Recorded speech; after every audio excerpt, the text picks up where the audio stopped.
Welcome to our Communiversity today, sponsored by Pendleton Community Bank, a community affairs program from West Virginia Institute of Technology in Beckley, hosted by Dr. T. Ramon Stuart, president of West Virginia University Institute of Technology, working to make a difference in Southern West Virginia. Guest opinions expressed on this program may not represent the opinions of West Virginia University Institute of Technology, Southern Communications, or its sponsors. And now, with today's program, here's Dr. Stuart. Welcome to our Communiversity today. I'm Dr. Ramon Stuart, president of WVU Tech here in Beckley. And I'm thankful that you chose to be with us today as we explore our Communiversity. As always, I remind our listeners that Communiversity is a simple term that means the community is the university and the university is the community. And when you think about that, we come together to look at and try to answer two very relevant and pertinent questions. And that's simply, why not us and why not now? And when you think about those two questions, you think about trying to answer them, you think about trying to build up Southern West Virginia, we all know that it takes money to make money. And when you think about getting money, we have to find creative ways to work not only with state and local government, but also private people to garner the resources that we need. And so today we're going to be joined with the executive director of the Beckley Area Foundation. And she's going to talk to us about how the Beckley Area Foundation for the past 40 years has gone out and identified resources that allow us to help build up Southern West Virginia, some of the counties in Southern West Virginia, but also plan for the future of what's next. So right after this short break, we'll be back with more of our Communiversity today on News Talk WWNR. Bank with purpose and Golden Bear pride at Pendleton Community Bank. Our WVU Tech Affinity debit card does more than make purchases. It makes a difference. Every swipe supports the William Bill Benn Student Success Fund, helping WVU Tech students facing financial hardships stay on track to achieve their dreams. Show your school spirit and help shape the future, one transaction at a time. Visit yourbank.bank to get started today. Pendleton Community Bank, here for students, here for community, here for you. Member FDIC, an equal housing lender. The Golden Bears are back this fall. WVU Tech welcomes students from across the globe, and everyone is invited to be a part of the Communiversity. Whether it's a window cling, a student discount, or just a warm hello, every gesture counts. Let's come together in service, learning, and the pursuit of knowledge. Be a part of the community united by education and discovery. Visit wvutech.edu/connect to get involved. Welcome back to our Communiversity today. We are visiting with Dena Cushman, who serves as the executive director of the Beckley Area Foundation, to discuss philanthropy here in Southern West Virginia. Dena, how are you today? I'm doing great. Excellent. Thank you so much for joining us in studio. And, you know, the Beckley Area Foundation has done so much for this area. But tell us a little bit about yourself. Well, I'm originally from Wisconsin and came here via Florida, ended up here in 1985, and then I love it. You went from the cold of Wisconsin to the warmth of Florida, and then the fickle nature of West Virginia weather, where you have 4 seasons in one day. Right, that's right. So been here since 1985. What actually brought you to West Virginia? Well, actually, it was my husband that brought me here. He worked out at Phillips Machine, which is a mining remanufacturing company. He had a good opportunity, and that's what brought me here. Excellent. Well, we're so glad to have you. I'm always excited when I hear of people, talented people, coming to West Virginia, specifically Southern West Virginia, because unfortunately, one of our big challenges that I think we have is we export so much talent. And so I'm glad that you've been here since 1985 and everything. So did you start off as the executive director of the Beckley Area Foundation? When I moved here, no. We actually did have family here that encouraged us to come to the area. So I started out in the banking industry and stayed there for a little bit. But then I was fortunate, I guess, to move out of that industry and worked at our local YMCA for 11 years. before moving on to the Community Foundation.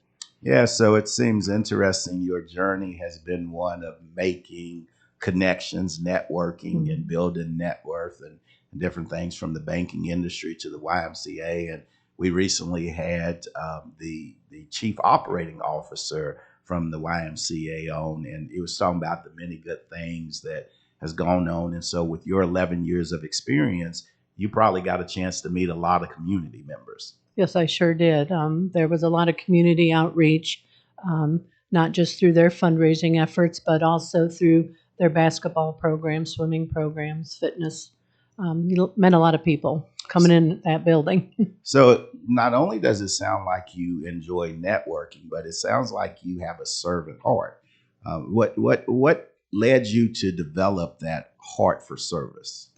I'm not really sure how. When I look at myself, I don't see that, but it tends to be where I travel in those circles. I do enjoy the opportunity to give back to the community through the work we do. But it's not something that I thought was in my heart. I've been led there, and it's been a great trip. I love the organic nature of it. I kind of call it the Karate Kid approach. Mr. Miyagi was talking about waxing on and waxing off, and next thing you know, Daniel's son actually knew how to fight. And so I like that organic nature that allowed you to kind of grow into service as opposed to seeking out for the purpose of how many likes you could get on Facebook for the service that you give. And so you've been at the Beckley Area Foundation. How long have you been at the Beckley Area Foundation? I started at the foundation in 2001. As at that time, there was only 2 employees, which was Susan Landis was our former executive director, and I worked under her, and she mentored me for many years up until 2017 when I took the role of executive director. Okay, so not too long before the pandemic and everything, so that had to be pretty interesting. You learned where the restroom was, but then the pandemic hit. Right, and we learned a lot going through the pandemic, how to suddenly go remote. How does that work? How does that look? And unfortunately, we had a great board president at the time who was into IT, so he was able to direct us and keep us running. So you talk about a board president and everything. You serve as the executive director of the Beckley Area Foundation. Tell us a little bit more about the structure of the organization, and then we'll get into a little bit of what it actually does. We have a 15-member board that serves, they can serve 2 3-year terms. Jeremy Evans is our current president of the board. Jenny Canterbury is our vice president. I'm sure you would know many of the other board members as well. Then we also have 4 full-time staff members and 3 part-time. So when you talk about that 15-member board, how does one get active or engaged in the board for the Beckley Area Foundation? We look for potential board members that have had some experience with us, whether it was serving on a committee or like our distributions committee, or maybe they've been a long-time donor or have served on advisory committee in some capacity where they have some familiarity with us. And so for the day-to-day activities, you have 4 employees there. And I'll tell you from personal experience, I was invited to serve on the distributions committee, and it was a very enlightening experience. And because for me, I had no idea of what the Beckley Area Foundation did or does. And then to see the impact on the community, where we sit in what I call the war room. And we went through grant line by line, looking for opportunities not to turn someone down, but to invest in their success. So I thought personally that was a very enriching thing for me. What brings you enrichment as the executive director of the Beckley Area Foundation? I would say the ability that we're really giving back to the community. We're strengthening the community in many ways, whether it's homelessness, substance abuse, and then even positive things like summer reading programs at the local libraries, education. there's just lots of opportunities for us to make grant making. And of course, we have numerous scholarships that help students, matriculating students, go on to college. Yeah, it's crazy. You were talking about the grants and the areas and different things like that. And I remember when I was serving on the distribution committee, how you could usually put the grant applications into 5 or 6 different buckets. Mm-hmm. And one of the things I was personally very impressed with was the amount of arts and entertainment that actually is supported. Can you talk more about the role that the Beckley Area Foundation has played in the culture and development in the arts here in Southern West Virginia? Well, I think we've all seen cuts in the arts in our education in the public school system. So I believe, it's something people crave is the arts, and to get that, to be able to promote the exposure to arts, whether it's theater, music, different types of media, it's just strengthens our community, I believe, and encourages people to dig deeper into learning. Yeah, and that awareness, that cultural immersion and exposure, I think is very good to build up a diverse, holistic Southern West Virginian that actually has tools and experiences and exposures.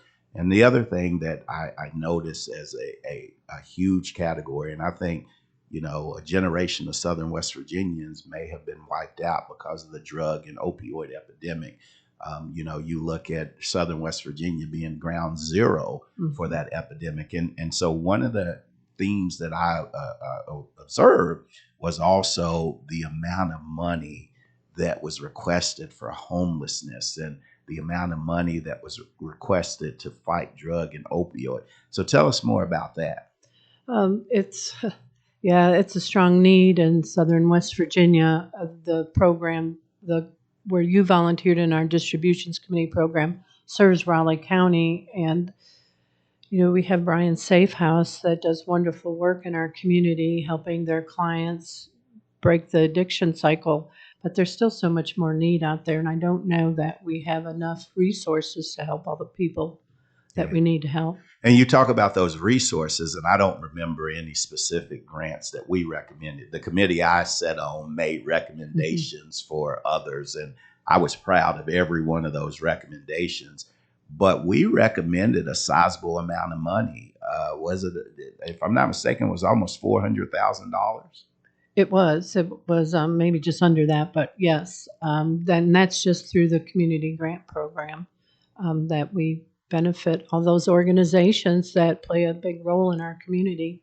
And so you talk about this community grant program. Obviously, I knew nothing about it. How do our listeners learn more about it, how to get involved with it, and potentially even apply? The community grant program is for nonprofits, schools. The Raleigh County Board of Education can apply for funding, government entities, libraries. It's all available on our website. The community grant program usually opens up mid-January, and they have till about a month to complete their application. It's done online. And like you mentioned, we have a community of volunteers from Raleigh County that review the applications, make their recommendations to our board. So we will also do a grant writing workshop prior to that early part of January to help those organizations that are interested in applying, learn how to apply and what we're looking for in a grant application. Yeah. Ladies and gentlemen, again in studio with us today, Dena Cushman, the Executive Director of the Beckley Area Foundation. We're going to take a short break, but I ask you to stay tuned to News Talk WWNR for more Our Communiversity Today. Bank with purpose and Golden Bear pride. At Pendleton Community Bank, our WVU Tech Affinity debit card does more than make purchases. It makes a difference. Every swipe supports the William Bill Benn Student Success Fund, helping WVU Tech students facing financial hardships stay on track to achieve their dreams. Show your school spirit and help shape the future, one transaction at a time. Visit yourbank.bank to get started today. Pendleton Community Bank, here for students, here for community, opportunity here for you. Member FDIC. The Golden and Equal Bears Housing are Lender. back this fall. WVU Tech welcomes students from across the globe, and everyone is invited to be a part of the Communiversity. Whether it's a window cling, a student discount, or just a warm hello, every gesture counts. Let's come together in service, learning, and the pursuit of knowledge. Be a part of the community united by education and discovery. Visit wvutech.edu/connect to get involved. Welcome back to our Communiversity today. Again, in studio is Dena Cushman, the Executive Director of the Beckley Area Foundation, to discuss philanthropy in Southern West Virginia. And Dena, before we went to break, you were talking about the mini grant program and the due date and how people could get information. And one of the things you talked about is a grant writing workshop. And I know as a member of the distribution committee, we seem to try to do everything we possibly could to fund the grant requests if it met the criteria and stuff.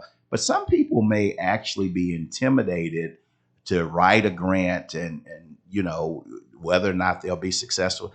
Tell our listeners a little bit more about this grant writing workshop. Yes, so we do a grant writing workshop specifically for our grant application in the early part of January. We invite local nonprofits to come, as well as educators, and other government entities are invited as well. But they come to the workshop, they learn what we're looking for, what they need to have in order, like their financial statements. And we're not looking for perfection in the grant writing skill, because we have many organizations that are worthwhile, they're doing great work, but maybe they don't have the skill set to put it on paper. So we have to keep that in mind when we're looking at them. But we do want them to have good housekeeping, so to say. And we look for arts, health and human services, animal related, like spay and neutering programs we fund. Of course, I mentioned libraries, quite a few summer reading programs we support. So this workshop will help them find out what we're looking for in a grant application, what we fund, what we don't fund, like political campaigns or ongoing.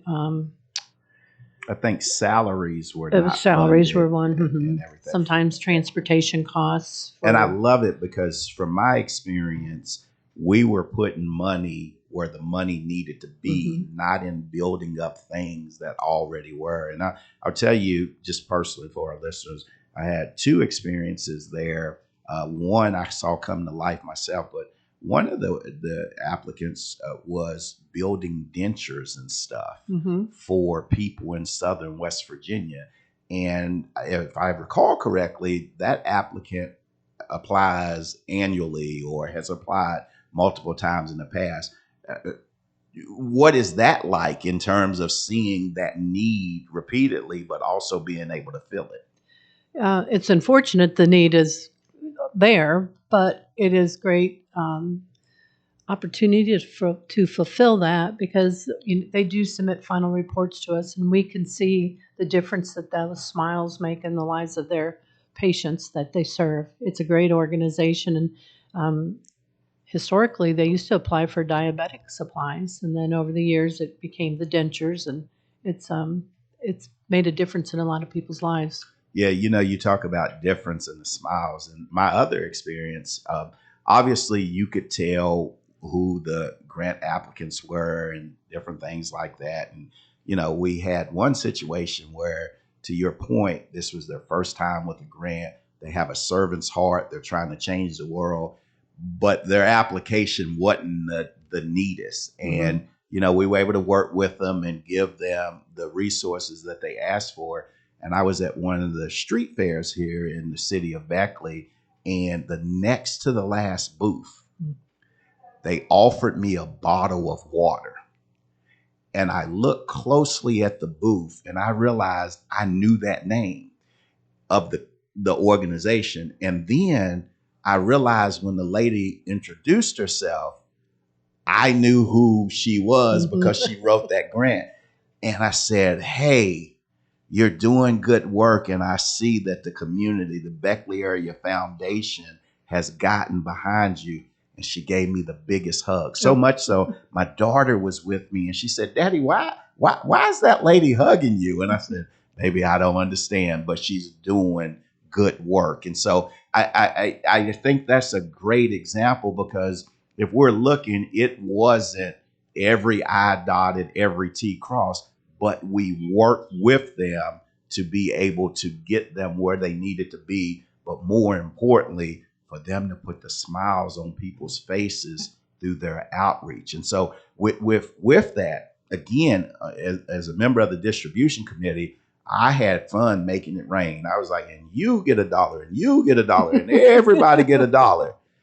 But those dollars were limited. We had a cap. It was a little bit under $400,000.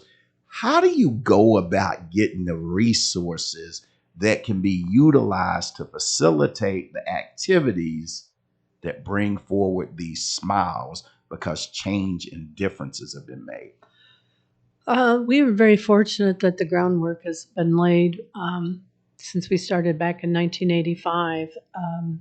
We have longtime donors that have supported us either through building an endowment that might be unrestricted or specific to an Now, organization. real quick, endowment. Tell me more about endowment. How much does it cost? What does it do? To establish an endowment is $10,000, and it's permanent. Any gift that goes into that endowment stays there forever, and we only spend the earnings off of the investments. So it's $10,000 to start most types of funds. We do have a general unrestricted fund that only requires $5,000 to get that started, and the unrestricted funds are for programs that you're speaking about: the community grant program, Students First Mini Grant program. Last October, we did a household hazardous waste collection for Raleigh County residents. That's where that funding comes from. So we have donors that establish endowments, but we also have donors that say we have one for the YMCA and they want to support the Y. They will add money to the endowment to build it up over time, which truly benefits the Y. We have them for a number of other organizations as well. Yeah, and I think that's interesting. You know, the YMCA has been a staple here in Southern West Virginia for the past, I think, 63 years. Mm-hmm. And I think I recently read or saw where an investment was made into the YMCA that was facilitated by the Beckley Area Foundation. Can you tell us more about that? Yes. Recently, the YMCA realized they are in need of replacing the lighting out at their soccer complex. They had approached us. It was a big request, but that soccer complex serves not just people that are involved in soccer, but a number of people that walk and hike out there, lots of families. And we realize how important that facility is to our community and also to other colleges and universities, high schools that play out there in tournaments. So we did step up to the plate and made a very large grant of $250,000 to get the project started. Absolutely outstanding. And, you know, that facility, as you mentioned, is so important. Not only is it home to the state champion Woodrow Wilson soccer team, also home to the Golden Bears, where we were in 2024, the River States champion in soccer, but we host the state soccer tournament here in Southern West Virginia. That $250,000 investment will bring back millions annually through that particular tournament. And so I love it that you have endowments and various donors and everything. How do you go out and try to identify new donors or cultivate relationships for continuing donors? Cultivating the existing relationships is but communicating with them on and off throughout the year, seeing them out in public, recognizing them. A lot of them doesn't matter whether they have recognition. And cultivating it has taken, educating people about what a community foundation is. Mm-hmm. Once they learn there's donors that want to make donations to organizations where they want to see the impact of their donation instantly. With a community foundation, those donations last a lifetime, and it will be there forever. So you have two different types of donors, which is perfect. Well, one of those types of donors, many people, and I believe in education as an educator. I know, coming from the free state of McDowell County, education was the elevator that I took to be able to get to the place that I'm at. And so I'm so thankful. But I remember along the way, I had people that sowed into me in ways that I had no clue that it was possible. And so one of those areas that you all do is offer scholarships. So tell me more about your scholarship offerings and the opportunities that are there. So of our 500 plus endowments, I would guess off the top of my head, we have about 200 plus scholarship endowments that have been started by donors who have different interests. Some may want to support our local high schools, a specific high school. Some want to support a particular institute of higher learning. So the criteria is set by the donor. Then this past year, we gave out over $600,000 in scholarships to Raleigh County, mostly Raleigh County students. Some are outside of the county as well. Yeah. And, with you doing that, one of the things that we had, we worked with some donors that some of them have some funds at Beckley Area Foundation. And with that, we went to Shady Spring High School. And if a student was coming to WVU Tech and received a scholarship from those donors, we matched that amount. So what we were able to do was take money that was put into the foundation and stuff and also use it to make it more affordable, because we are the most affordable 4-year institution in Southern West Virginia.